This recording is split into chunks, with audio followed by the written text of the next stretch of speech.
Paolo Campanati a commentare una bella vittoria dell'Azzurra che è partita subito forte, è stata implacabile quando il Braganza vi ha concesso gli spazi in contropiede. Sì, era un po' quello che abbiamo lavorato in settimana e che ci siamo detti e che dovevamo cercare di migliorare dopo le 2 sconfitte in trasferta.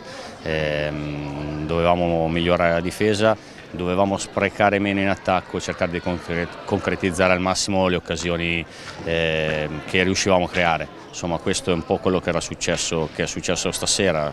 Siamo stati abbastanza concentrati dietro e abbiamo concretizzato, direi, con una media abbastanza buona le occasioni davanti, e se si riesce a mantenere questa testa, questo gioco, insomma, le partite non hanno discussione, insomma, come quella di stasera.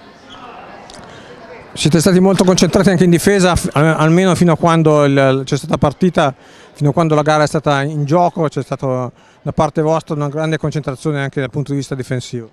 Sì, perché ti ripeto, era quello che ci tenevamo di più e quello su cui abbiamo lavorato decisamente di più in settimana, era proprio quell'aspetto difensivo.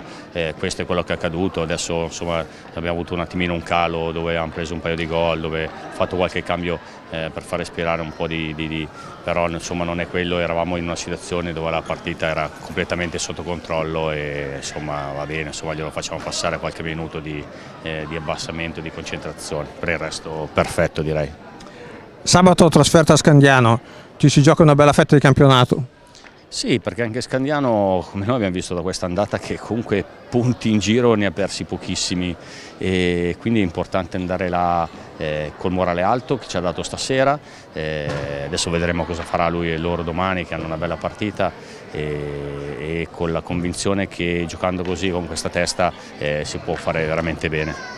Grazie, in bocca al lupo. Crepi.